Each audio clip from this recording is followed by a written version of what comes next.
કરી પણ પછી એમ ભગવાનને કને હું યાદ કરવું કરે કે ભગવાન તું રાખજે લઈ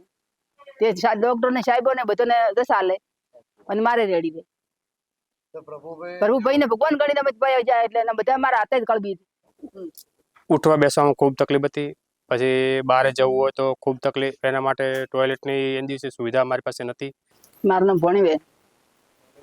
હવે ખાવાનું હોય એટલે કઈ છે તૈયાર કરવાનું ઉતવાળ થાય થોડીક ઉતવાળી હડવા તો ઉતવાળી હડી શકું પાછી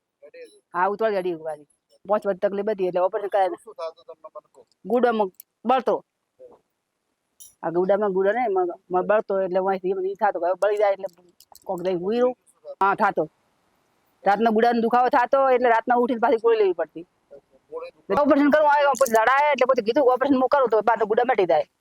ના એટલે અહીંયા એક પગનું કીધું એટલે મેં ના પાડી મેં એક પગનું મારે ઓપરેશન નહીં કરાવવું કરાવું તો 2 પગનું ઓપરેશન કરાવવાનું હા કે હા ઘરે પછી બીજી ફેર બીક લાગે એટલે હું બીજી ફેર દવા નહીં દવાખાનું નહીં દઉં એટલે મને બીક લાગે એટલે મેં પછી 2 પગનું હાથું ઓપરેશન કરાવી હાથી કો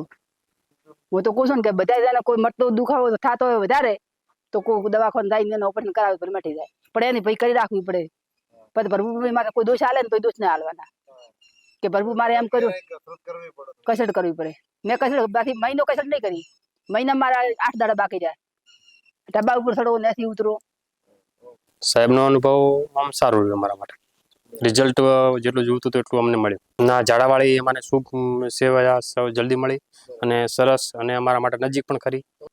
અને સારી સગવડ અમને મળી. એના લીધે આજે પોતે જાતે પોતાના પગા ઉપર પોતે બેઠા થયા છે.